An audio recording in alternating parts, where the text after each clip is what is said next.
Breaking news చూస్తున్నాం. బెంగళూరులో పేలుడు సంభవించింది. వైట్ ఫీల్డ్ లోని రామేశ్వరం కేఫ్ లో పేలుడు జరిగింది. ఈ ప్రమాదంలో 3 హోటల్ సిబ్బందికి 2 కస్టమర్లకు తీవ్ర గాయాలయ్యాయి. అలాగే 10ల సంఖ్యలో కస్టమర్లు స్వల్పంగా గాయపడ్డారు. సిలిండర్ పేలుడు జరిగిందా లేదా మరేదేమైనా జరిగిందా అనే వివరాలు తెలియాల్సి ఉంది. ఈ పేలుడుకు సంబంధించి పోలీసులు పూర్తి స్థాయిలో విచారణ చేపట్టారు. సిలిండర్ పేలుడులో ఏదైనా కుట్రకోణం ఉందా అని దర్యాప్తు చేస్తున్నారు.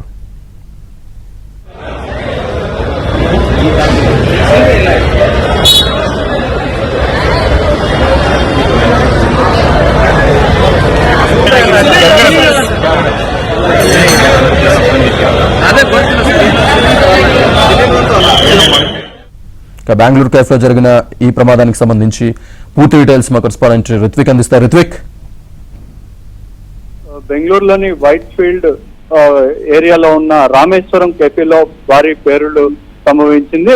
1:30 గంటల సమయంలో కూడా ఈ పేలుడు జరిగినట్టుగా కూడా తెలుస్తుంది. అయితే పేలుడు జరిగిన సమయంలో అక్కడే హోటల్లో పనిచేసే సిబ్బంది ఒక 3కి అలాగే 2 కస్టమర్లకు తీవ్ర గాయాలయ్యాయి. 10ల సంఖ్యలో చిన్నపాటి గాయాలతో కూడా ఆసుపత్రిలో చేరి చికిత్స పొందుతున్న పరిస్థితి ఉంది. అయితే ఈ పేలుడు తొలుత సిలిండర్ వల్ల జరిగిందని అనుకున్నారు, కానీ అయితే పోలీసులు అక్కడికి చేరుకొని మొత్తం హోటల్ అంతా కూడా పరిశీలిస్తున్న సమయంలో సిలిండర్ కానీ ఇతర ఓవెన్లు కానీ ఇతర పరికరాలు ఏవి పేలలేదు.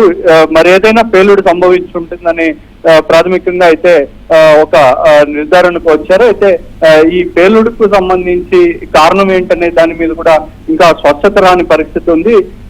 ఇక్కడ హోటల్లోనే ఒక సంచిలో నుంచి పేలుడు వచ్చినట్టుగా కూడా ప్రాథమికంగా అయితే అక్కడ పలువురు ఇస్తున్న సమాచారం కానీ అందుతున్న సమాచారం మేరకు ఇప్పటి వరకు పోలీసుల దర్యాప్తులో తెలిసిన సమాచారం మేరకు ఒక డస్ట్బిన్ లో ఒక సంచిలో నుంచి పేలుడు వచ్చిందని కూడా ప్రాథమికంగా అయితే అంటున్నారు. అయితే ఈ పేలుడికి సంబంధించి ఏదైనా కుట్ర కారణాలు ఏదైనా ఉన్నాయా, ఏదైనా పొరపాటును జరిగిందనే విషయాలు అయితే కూడా మరికొద్ది సేపట్లో తెలిసే పరిస్థితి ఉంటుంది.